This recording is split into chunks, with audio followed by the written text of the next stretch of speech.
Hello everyone, welcome to another video of our PYQ series. और हमने कल की वीडियो में थोड़ा सा वार्म अप किया एनवायरनमेंट का, और अब हम आज अपना वार्म अप फिनिश करेंगे। ठीक है, सो हम अपने PYQ सीरीज़ में एनवायरनमेंट की 1979 से लेके 2024 तक के सारे क्वेश्चन सॉल्व करने वाले हैं with absolute clarity and concept building. अपनी इस पूरी PYQ सीरीज़ का एक ही उद्देश्य है 70 to 80 जो बेस लाइन है उससे प्लस 40 मार्क्स इंक्रीज करना in upcoming prelims 2025 and we will achieve it. So आज मैं आपका वार्म अप फिनिश करा दूंगा इन्वायरमेंट में। आपको फील आ जाएगी कि इन्वायरमेंट का PYQ कितना मज़ेदार है और इन्वायरमेंट के कॉन्सेप्ट कितने मज़ेदार हैं। और वार्म अप फिनिश होने के बाद नेक्स्ट वीडियो से बिल्कुल हार्ड कोर इन्वायरमेंट स्टार्ट होगा, जिसमें थोड़े से फैक्चुअल इन्फॉर्मेशन भी मैं आपको दूंगा, थोड़े से टफ क्वेश्चंस भी कराऊंगा। बट अभी पिछली जो वीडियो थी और ये वाली video consider this as a warm up, बिल्कुल बेसिक की बात करेंगे। ठीक है, so being said that let's start with the first question of 2010। अब इसमें बात क्या कर रहा है, बायोडाइवर्सिटी हॉटस्पॉट की। ठीक है, सो बायोडाइवर्सिटी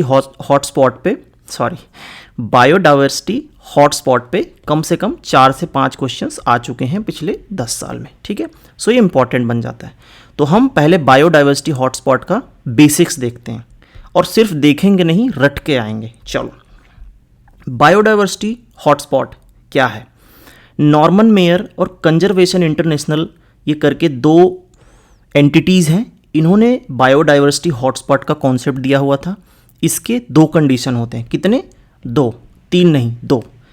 1500 एंडेमिक स्पीसीज़ होनी चाहिए उस पर्टिकुलर लोकेशन पे। एंडेमिक मतलब वो वहीं पाई जाती हैं और वर्ल्ड में कहीं नहीं पाई जाती। प्लस 70% ऑफ बायोडाइवर्सिटी लॉस होना चाहिए। हॉटस्पॉट किस चीज़ को बोलते हैं? जहाँ पे कुछ बहुत भयंकर हो रहा हो, है ना। तो 70% ऑफ बायोडाइवर्सिटी लॉस हो गई, मतलब बहुत ही खतरे में है वहाँ की चीज़ें, तो इसलिए हम उसको हॉटस्पॉट डिक्लेयर करते हैं ताकि उसका कंजर्वेशन बहुत अच्छे से हो सके।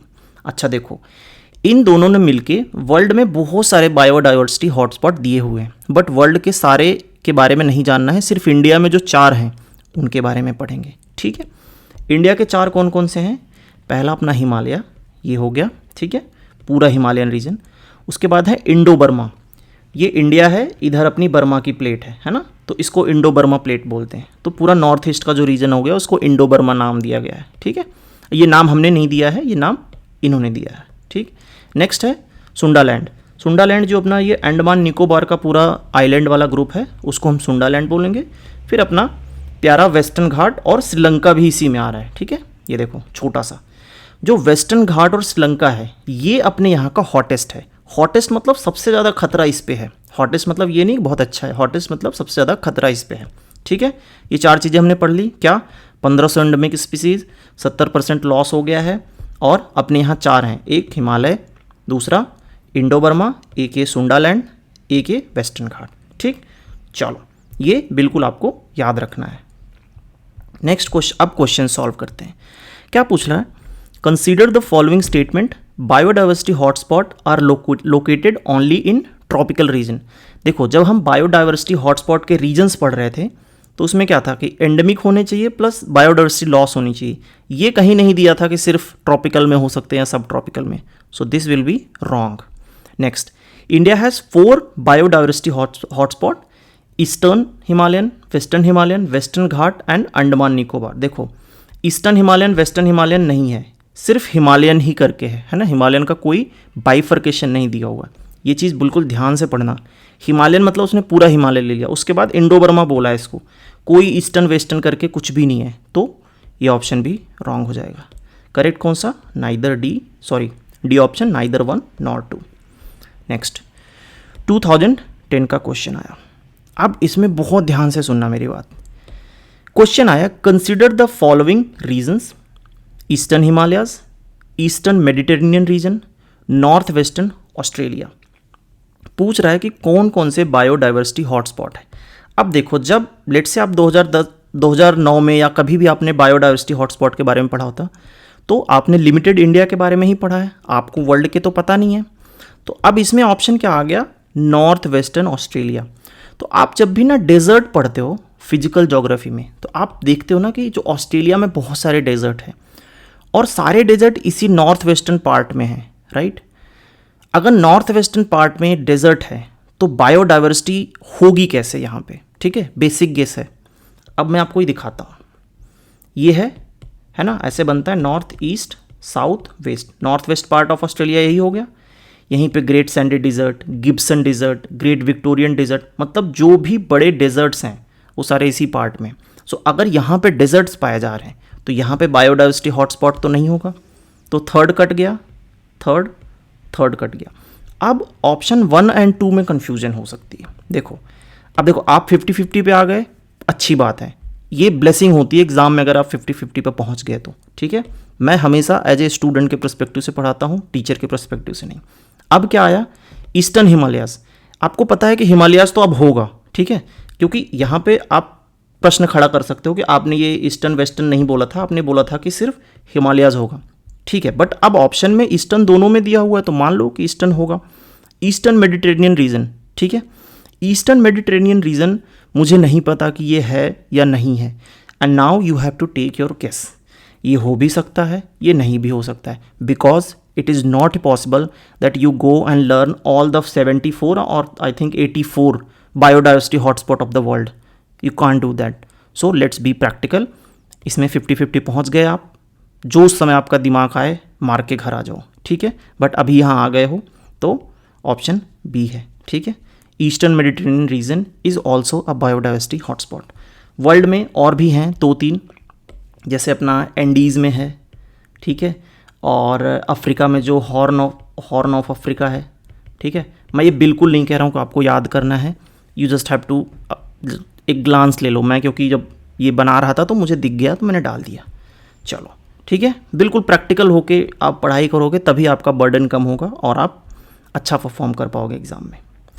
तो बायोडाइवर्सिटी हॉटस्पॉट पढ़ लिया हमने, ये क्वेश्चन सॉल्व कर लिया, बहुत प्रैक्टिकल था, ये हमने कर लिया। अब नेक्स्ट बायोडाइवर्सिटी पे और भी क्वेश्चंस आए हुए हैं, जैसे ये क्वेश्चन आया हुआ, 3 of the following criteria have contributed to recognition of western Ghat, Sri Lanka and Indo Burma region as a hotspot of biodiversity. अब इसमें बोल दिया कि 3 ऑफ द रीजन, बट अभी हमने क्या पढ़ा था, हमने बस 2 ही रीजन पढ़ा था, 70% और ये बायोडाइवर्सिटी लॉस। चलो देखते हैं कि इस लिमिटेड इन्फॉर्मेशन से can we solve this question. पहला क्या बोल रहा है कि स्पीसीज रिचनेस, ठीक है, हो भी सकता है कि हो। वेजिटेशन डेंसिटी नहीं पता। एंडेमिज्म हमने पढ़ा था ना कि 1500 एंडेमिक स्पीसीज होने चाहिए, तो 3 तो देखो पक्का होगा। 3 किस किस में है, इसमें नहीं है, इसमें नहीं है, तो सी और डी में से कोई एक होगा। उसके बाद आ रहा है एथनो बोटेनिकल इंपॉर्टेंस, पता नहीं ये है कि नहीं है, ठीक है। थ्रेट परसेप्शन, थ्रेट परसेप्शन क्या था, हमने पढ़ा था ना कि 70% ऑफ बायोडाइवर्सिटी लॉस होना चाहिए, तो मतलब 5th तो पक्का होगा। और 5th आप देखोगे सिर्फ सी ऑप्शन में है, ठीक, तो ये हो गया ना, सीधा करेक्ट पे पहुंच गए with the information that you already know. Species richness, ठीक है, बायोडाइवर्सिटी हॉटस्पॉट बोल रहे हैं तो बायोडाइवर्सिटी होनी चाहिए, तो 1, 3 and 5। चलो नेक्स्ट क्वेश्चन क्या बोल रहा है, consider the following statement, biodiversity is normally greater in the lower latitude as compare to higher latitude. अब देखो ये जनरल स्टेटमेंट है, अब जब इसने ये बोल देना लोअर और हायर लैटिट्यूड, तो आप बीच में मत रुको, सीधा इक्वेटर से पोल पे चले जाओ। पोल पे कहाँ बायोडाइवर्सिटी होती है, कुछ भी नहीं होती है, तो biodiversity is greater at the lower latitude, बिल्कुल सही मार के आ जाओ, है ना, क्योंकि जनरल स्टेटमेंट दे दिया। अब आप बिल्कुल एक्सट्रीम पे सोचो कि मैं लोअर लैटिट्यूड को इक्वेटर लूँगा, हायर को मैं सीधा पोल बोलूँगा। अब मुझे बीच में मेडिटेरेनियन में रुकना ही नहीं है, अफ्रीका में रुकना ही नहीं, मैं सीधा पोल पे जाऊँगा या अंटार्कटिका में जाऊँगा, ठीक। उसके बाद क्या बोल रहा है, पहला हो गया, along the mountain gradients biodiversity is normally greater in the lower altitude as compare to the higher altitude. बिल्कुल, अगर आपने कहीं पहाड़ देखे होंगे तो ऊपर तो बिल्कुल बर्फ़ जमी रहती है ना, क्योंकि ऊपर जो है टेम्परेचर बहुत लो होता है, ठीक है। ये टेम्परेचर इन्वर्जन का कॉन्सेप्ट है, पढ़ेंगे हम, पढ़ा हुआ है हमने फिजिकल ज्योग्राफी में। सो अगर आप देखोगे जो माउंटेन पीक्स होती हैं वो बर्फ़ से ढकी होती हैं, ठीक। तो जो नीचे के एरियाज़ होते हैं वो थोड़े से टेम्परेचर उनका मॉडरेट होता है, इसलिए वहाँ पे वेजिटेशन और डाइवर्सिटी ज़्यादा होती है, ठीक। तो ये हो गया। जब आप ऐसे इन्वायरमेंट के क्वेश्चंस कर रहे हो ना, तो एक, क्योंकि आप भी तो इन्वायरमेंट से ही रह के गए हो ना, तो वहाँ भी जाके ऐसे सोच सकते हो कि अच्छा यार मैंने ये पेड़ देखा था, ये ऐसा हो सकता है, ये पहाड़ देखा था, ये ऐसा हो सकता है, इस जानवर का नाम ऐसा है, इससे मिलता जुलता जानवर मैंने देखा है, तो हो सकता है इसका बिहेवियर भी ऐसा हो। तो थोड़ा सा ओपन माइंड होकर जाना ज़्यादा बेनिफिशियल रहेगा। तो ये हो गया ऑप्शन बोथ 1 एंड 2। फिर अब देखो बायोडाइवर्सिटी में धड़ाधड़ कितने क्वेश्चन आए, 5 तो हम कर चुके हैं, चलो और कर लेते हैं।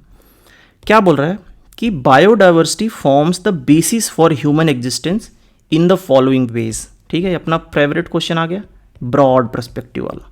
इसमें सब कुछ सही मारना है अनलेस यू 100% एग्जैक्टली नो कि ये नहीं होगा। बायोडाइवर्सिटी सॉइल रिफॉर्मेशन करता है, बिल्कुल करता है। सॉइल इरोजन रोकता है, बिल्कुल करता है। रिसाइकलिंग ऑफ वेस्ट दोनों हाथों से करता है। पॉलिनेशन ऑफ क्रॉप्स बिल्कुल करता है।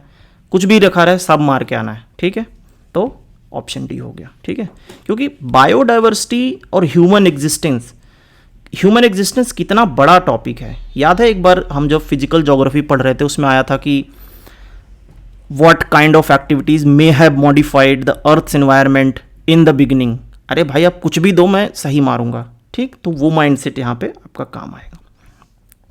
विच one of the following can be threat to biodiversity of geographical area.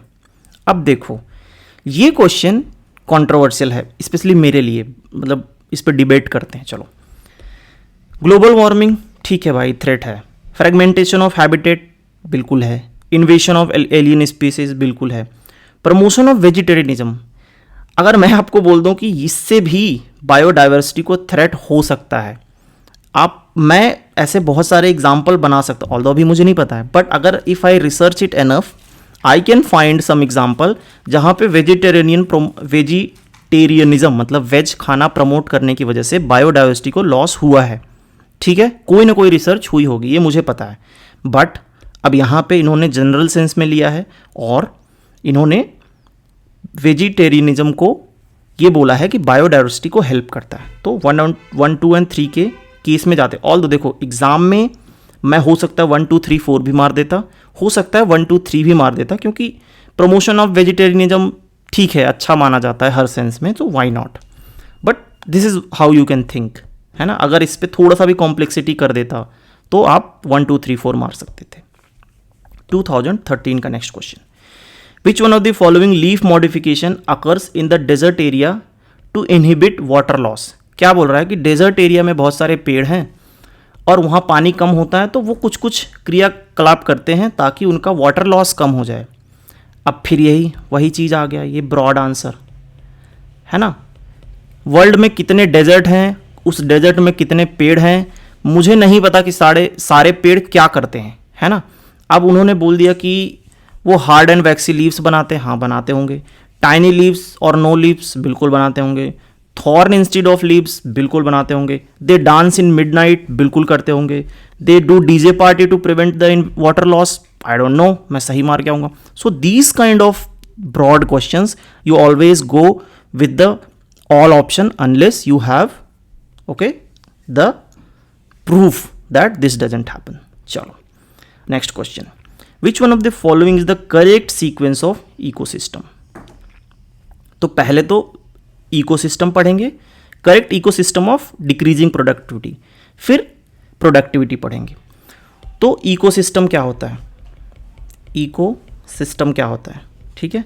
जैसे जो बायोटिक कंपोनेंट होते हैं और एबायोटिक कंपोनेंट होते हैं ना, है ना, दो कंपोनेंट होते हैं। बायोटिक मतलब जो जीवित चीज़ें हैं, है ना, अपने जीव जंतु, पेड़ पौधे, फंगाई, वायरस, ये सब। एबायोटिक मतलब जैसे धूप हो गई, मिट्टी हो गई, हवा हो गई, इसको एबायोटिक कहते हैं। तो जो बायोटिक और एबायोटिक आपस में इंटरेक्ट करते हैं ना, उस पूरे फिनोमेना को इकोसिस्टम कहा जाता है। ठीक है, बेसिक चीज़ समझ आ गई। अब प्रोडक्टिविटी क्या होती है? प्रोडक्टिविटी होती है कि जो rate at which biomass is generated. Biomass क्या होता है? कार्बनिक कंपाउंड्स, है ना। जो पेड़ है वो पूरा क्या है? वो कार्बनिक कंपाउंड्स है। जो हम और आप हैं, हमारे अंदर क्या है? बिल्कुल वही प्रोटीन, कार्बनिक कंपाउंड, सब कुछ, ठीक है। सो जिस रेट से बायोमास जनरेट होता है उसको हम प्रोडक्टिविटी बोलते हैं। इसको मेजर कैसे करते हैं? ग्राम पर मीटर स्क्वायर पर ईयर। लेट से इतना है, कोई एक इकोसिस्टम मान लो, इसको E1 बोल दो, ठीक है। अब इसमें हर साल पर ईयर हर मीटर स्क्वायर में, ठीक है, ये 1 मान लो, जितना ग्राम, है ना, कार्बनिक कंपाउंड्स जनरेट होंगे उसको उसकी प्रोडक्टिविटी बोला जाएगा। ठीक है, दो चीज़ क्लियर हो गई, इकोसिस्टम, प्रोडक्टिविटी।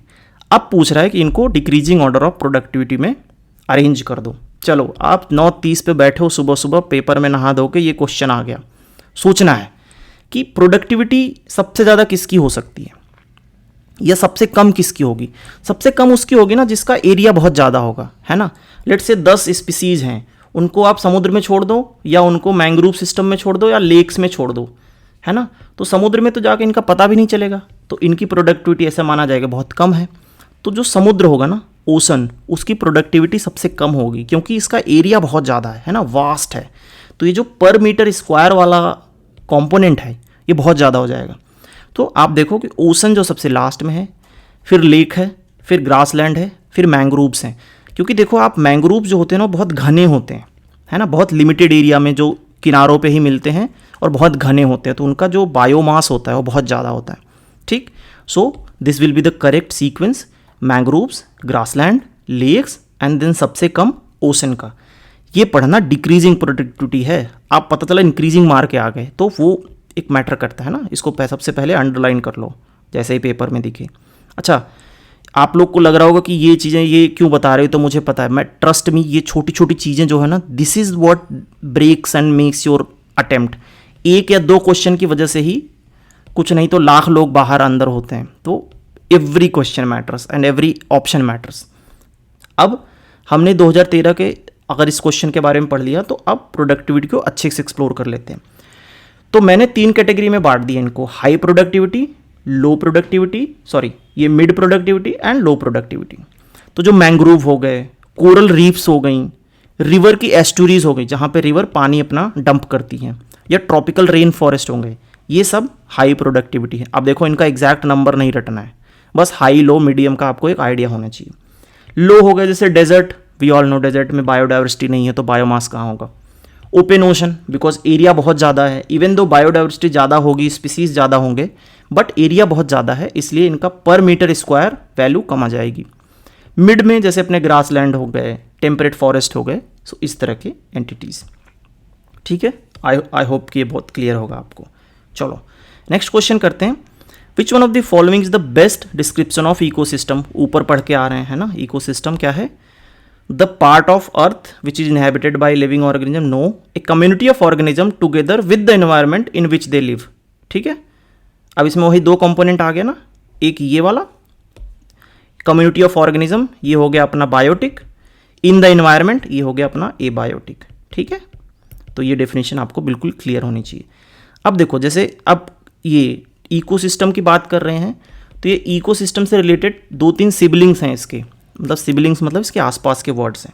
जैसे पहला है इकोटोन। अच्छा, इसको रंग नहीं करते, तो इकोटोन क्या होता है? इकोटोन होता है ट्रांजिशनल जो एरिया होते हैं ना, उसको इकोटोन बोलते हैं। जैसे ग्रासलैंड हो गया, तो ग्रासलैंड क्या है? फॉरेस्ट, उसके बाद डेजर्ट होता है, वो ग्रासलैंड बीच में ट्रांजिशन करता है ना, ऐसे ही होता है ना, फॉरेस्ट फिर हो गया अपना ग्रासलैंड, फिर हो गया डेजर्ट। तो ग्रासलैंड क्या हुआ? ट्रांजिशन कर रहा है, तो इसको इकोटोन बोल देंगे। सेम अपना वेटलैंड हो गया कि अपना प्लेन चल रहा है, फिर वेटलैंड आएगा, फिर वाटर्स आएंगे। जैसे मैंग्रोव्स हो गया, है ना, अपना प्लेन है, मैंग्रोव आया, फिर ओपन ओशन आ गया, तो ये इकोटोन है, मतलब ट्रांजिशनल जोन को इकोटोन बोलते हैं। ट्रांजिशनल जोन इज इकोटोन, ऐसे आप राइम करके भी याद कर सकते हो। एक दूसरा होता है हैबिटेट। हैबिटेट मतलब होम, होम मतलब जहाँ भी आप बैठे हुए हो, ठीक है, वो आपका होम हो गया। फिर होता है होम रेंज। होम रेंज हो गया कि जैसा आपका होम हो गया, आप ऑफिस जाते हो, मार्केट जाते हो, जिम जाते हो, तो उसको आपका होम रेंज बोला जाएगा। तो जानवरों के हिसाब से क्या हो जाएगा? लेट से कोई चीता है ना, उत्तराखंड में रह रहा है, वो यूपी चला गया जिम करने, तो उत्तराखंड और यूपी उसका पूरा होम रेंज हो जाएगा। ठीक, तो इस तरह से आप याद कर सकते हो। Home range is everything you visit, habitat जहाँ आप अभी रह रहे हो, परमानेंट, है ना। तो इस तरह से आप हैबिटेट और होम रेंज के बारे में डिफ्रेंशिएट कर सकते हो। नेक्स्ट चीज़ होता है इकोलॉजिकल निश। हमने इकोसिस्टम पढ़ लिया, तो इकोसिस्टम में तो हमने क्या किया कि बस बायोटिक और एबायोटिक को एक साथ देख लिया, ठीक है। बट क्या होता है ना कि जो कोई भी जानवर जो रहता है, इसमें क्या बोल रहा कि which one of the following describes not only the physical space but functional role. जैसे अब अभी आप एक हाथी को जू में रख दो तो उसका हैबिटेट हो जाएगा, वो उसका इकोलॉजिकल निश नहीं हो सकता, क्योंकि इकोलॉजिकल निश जो होता है ना उसके फंक्शनल हैबिट को भी दर्शाता है। जैसे अपना हाथी क्या करता है, हाथी जो है वो अपने लेट से फल फ्रूट खाएगा, उसके डंग में से फिर जो बीज होते हैं वो फैलते हैं जगह जगह, उनको गार्डनर ऑफ फॉरेस्ट भी बोला जाता है कि उनकी वजह से फॉरेस्ट जमते हैं। तो आपने हाथी को जू में रख दिया तो उसका इकोलॉजिकल निश मतलब उसका जो काम धंधा है, जो फंक्शनल रोल है वो ख़त्म हो गया। ठीक है, सो जैसे ही आप फंक्शनल रोल देखोगे उसको बोलोगे आप इकोलॉजिकल निश। निश आपने वैसे भी सुना होगा कि ये क्रिएटर कौन से निश में वीडियो बनाता है, ये डॉक्टर किस निश का है, ये इंजीनियर किस निश का है। तो निश मतलब जो आपका फंक्शनल रोल है, मतलब आप एक्चुअल में क्या करते हो, तो उसको निश बोलते हैं। ठीक, तो ये ecotone, habitat, home range, ecological निश और इकोसिस्टम है ना, इकोटोन सब पढ़ा दिया मैंने आपको। ठीक है, चलो next, in the grassland trees do not replace. अच्छा देखो यहाँ से अभी हमने पढ़ा था ना ये ग्रासलैंड, तो अब ग्रासलैंड पे एक और क्वेश्चन आया था तो मैंने वो भी ऐड कर दिया। In the grassland trees do not replace grasses as part of ecological succession because of. अब देखो ग्रासलैंड में ट्री क्यों नहीं उग पाते, ऑब्वियस सी बात है कि वहाँ पे पानी कम होगा, है ना, फायर लग जाती होंगी क्योंकि ग्रासेस बहुत छोटी छोटी होती हैं और जब वो हवा बहती तो आपस में वो घर्षण करती हैं। घर्षण मतलब फ्रिक्शन, फ्रिक्शन से क्या होती है, चिंगारी निकलती, चिंगारी से आग लग जाती है, तो वो पूरा ग्रासलैंड बर्बाद हो जाता है और जो छोटे मोटे पौधे निकल भी रहे होते हैं वो भी बर्बाद हो जाते हैं। तो option number water limits and fire, तो सी ऑप्शन। अब इकोलॉजिकल सक्सेशन पे बात आई थी तो इकोलॉजिकल सक्सेशन पढ़ते हैं। तो इकोलॉजिकल सक्सेशन क्या है, the process by which the species and habitat of an area change over the time. ये तो समझ आ गया, लेकिन नेक्स्ट लाइन जो है ना वो बहुत पोएटिक है। It is gradual, it is predictable, it is inevitable. ये हो के रहेगा, वो कहते हैं ना कि परिवर्तन संसार का नियम है, जो जन्मा है वो मरेगा, तो वही है कि इकोलॉजिकल सक्सेशन जो है वो नियम है। फॉरेस्ट बना, उससे ग्रास बनेगा, ग्रास से डेजर्ट बनेगा, बट डेजर्ट से वापस भी फॉरेस्ट भी बनेगा, है ना। हर सुबह के बाद रात आएगी, हर रात के बाद सवेरा होगा। तो ये हो गया अपना इकोलॉजिकल सक्सेशन। चलो थोड़ा पोएटिक हो गया बट मज़ा आना चाहिए। With reference to food chain, अच्छा फूड चेन के बारे में बात कर रहा है, तो फूड चेन मतलब क्या होता है कि कौन सा स्पीसीज किस स्पीसीज को खाएगा। स्टार्ट करते हैं हम प्राइमरी प्रोड्यूसर से, फिर हमारा primary consumer, secondary consumer, tertiary consumer, फिर यहीं बीच में डीकम्पोजर भी आ जाते हैं। जैसे ये मर गया, इसको किसी ने खाया नहीं बट ये नेचुरल मौत मर गया, तो फिर ये डीकम्पोजर होते हैं, फिर इसको मिट्टी में मिला देते हैं, है ना। वही वापस से circle of life, everything is in circle. ठीक है, सो सेम आप लोग के साथ भी होगा। लेट से अभी आप कम अच्छे स्टूडेंट हैं, फिर आप पढ़ोगे तो ग्रासलैंड बनोगे, एक अच्छे स्टूडेंट बन जाओगे, फिर और पढ़ोगे तो फॉरेस्ट बन जाओगे, है ना, IAS ऑफिसर। चलो तो फूड चेन पे हमने डिस्कस कर लिया। अच्छा फूड चेन को हम एक और चीज़ से बोलते हैं यार, ट्रॉफिक लेवल। हाँ, इसको हम ट्रॉफिक लेवल भी बोलते हैं। ठीक है, और हर ट्रॉफिक लेवल की बात ये होती है कि जितनी एनर्जी यहाँ प्रोड्यूस होगी ना उसका बस 10% ही यहाँ पे ट्रांसफ़र हो सकती है। ठीक है, तो लेट्स यहाँ पे 10,000 किलो कैलोरी निकली, तो ये जब रैबिट इसको खाएगा तो बस 1000 कैलोरी, मतलब इसका 10% ही कंज्यूम कर पाएगा। And same all the levels पे होता है। ठीक है, तो इसलिए वेजिटेरियनिज्म प्रमोट किया जाता है कि लेट से अब देखो यहाँ पे 10,000 किलो कैलोरी में लेट से 100 kg वाटर लगा, अगर आप सीधा इसको खाओगे तो आपको इतनी एनर्जी मिलेगी, बट अगर आप इसको खाओगे तो 10% ही ट्रांसफ़र हुआ, तो इसलिए नॉन वेजिटेरियनिज्म जो है वो डिफ़िकल्ट होता है सस्टेन करना फॉर होल फूड चेन। तो नेक्स्ट चीज़ देखते हैं। अब क्या बोल रहा है कि with reference to food chain consider the following statement. Food chain illustrates the order in which a chain of organism feed upon each other. बिल्कुल सही स्टेटमेंट है, फूड चेन की डेफिनेशन दे दी।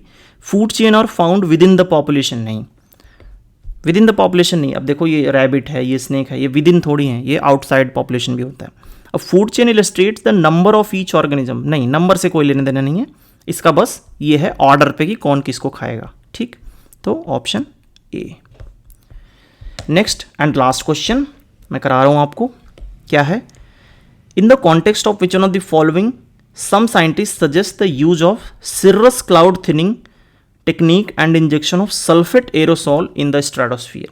अब देखो सल्फेट एरोसॉल, अगर आपको हल्का सा भी आइडिया हो सल्फेट एरोसॉल ऐसे दिखता है ना, ठीक है, ये आपने क्या किया, कि स्ट्रेटोस्फीयर में डाल दिया, क्या करेगा ये? मोस्टली यही करेगा ना कि उधर से जो लाइट आ रही हैं उनको रिफ्लेक्ट करेगा, लाइट आ रही रिफ्लेक्ट करेगा, लाइट आ रही रिफ्लेक्ट करेगा। अब देखो, चलो ऑप्शंस पढ़ते हैं सारे। Creating the artificial rain in some region, ठीक है, हो सकता है। Reducing the frequency and intensity of tropical cyclone, बिल्कुल नहीं। आप साइक्लोन थोड़ी रोक दोगे यार वो करके, मतलब सल्फेट एरोसोल इंजेक्ट करके। Reducing the adverse effect of solar wind, solar wind बहुत पावरफुल फेनोमेना है, ह्यूमंस कांट कंट्रोल इट, ठीक है। Next, reducing the global warming, और ए और डी में लड़ाई हो गई। तो अभी मैंने बताया कि आर्टिफिशियल रेन क्रिएट करने के लिए क्या होता है कि हमें एक न्यूक्लियाई चाहिए होता है ना, छोटा न्यूक्लियाई चाहिए होता है। SO4 नहीं चाहिए, SO4 तो बहुत बड़ा स्ट्रक्चर हो गया, ठीक है। हमें रेन के लिए चाहिए होता है जैसे सिल्वर आयोडाइड। तो सिल्वर आयोडाइड जैसे आपने सॉल्ट डाला, इसके आसपास सारी बूंदें इकट्ठी होती हैं और ये पानी बन के गिर जाता है, ठीक है। तो ये भी हमने फिजिकल ज्योग्राफी में पढ़ा हुआ है। तो SO4 का मेन काम क्या होगा कि जो अर्थ पे रेडिएशंस आएंगी सन की, उनको रिफ्लेक्ट कर देगा और उसके बाद हमारा ग्लोबल वार्मिंग रिड्यूस हो जाएगा। So option number D. So warm up खत्म हुआ। नेक्स्ट से हम हार्ड कोर इन्वायरमेंट स्टार्ट करेंगे। रिक्वेस्ट है, अगर आप यहाँ तक आए हो please subscribe to the channel, like करो, कुछ अपने कमेंट हों, कुछ भावनाएं हों वो लिखो। मैं देखता हूँ कुछ लोग रिक्वेस्ट करते हैं कि सर रोज़ 2 वीडियो बनाओ और बीच में गैप क्यों आ रहा है, and I am very thankful for to them, क्योंकि they are the serious student who are actually seriously watching my all of the lecture and doing all of the PYQs, and I will promise, like I'm promising that I will be increasing the frequency of lecture. It's just few things that I need to get in order to completely, like fully commit to this lecture making. So please bear with me and I apologize and I do respect your opinions.